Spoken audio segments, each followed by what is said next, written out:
They say a city's silence is the most unnatural sound, a prelude to something far worse than noise itself.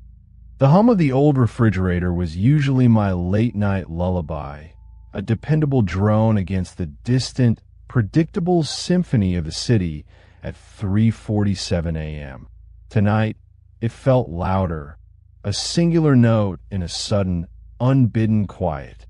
I paused my reading, a subtle tension in the air, but quickly dismissed it as an overactive imagination fueled by too much caffeine.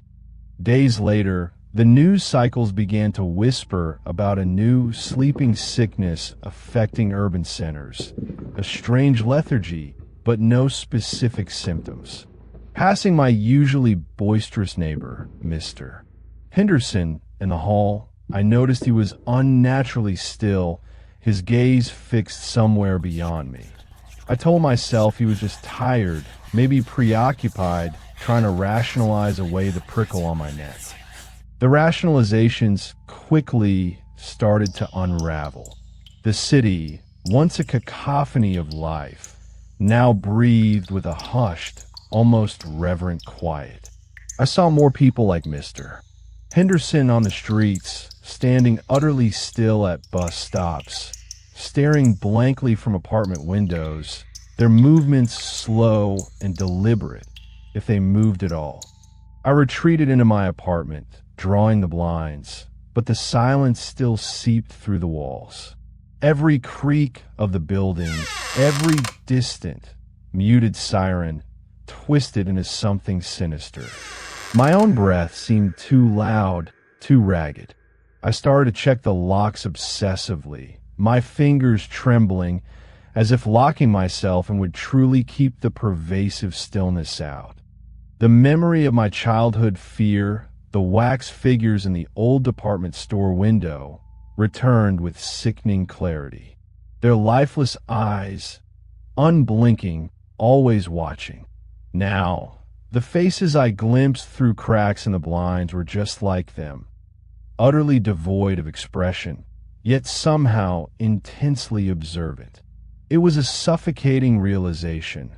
The world was turning into a museum of silent, staring witnesses.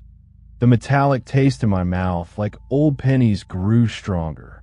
The air felt heavy, cold, as if the apartment itself was holding its breath. Then, a wet, dragging sound echoed from the hallway, faint but distinct, like something heavy being pulled across the floorboards outside my door. It was the sound of something else moving in the stillness, a sound that defied the pervasive quiet. I picked up the phone, my fingers fumbling with the worn plastic, desperate for any human voice, any proof that the world still contained life beyond this quiet horror. No dialton, only silence, profound and absolute. I stared at my reflection in the dark phone screen, wondering if the pallor, the wide, unblinking eyes were truly mine. Through the peephole, a shape. Tall, still, not moving. Then a different thought. Cold, clear. The metallic taste wasn't new. The fear, the paranoia, dissolved into a profound, accepting calm. The world outside, the silent figures, they weren't terrifying anymore. They were simply understood. My vision sharpened, colors muted, but details suddenly stark.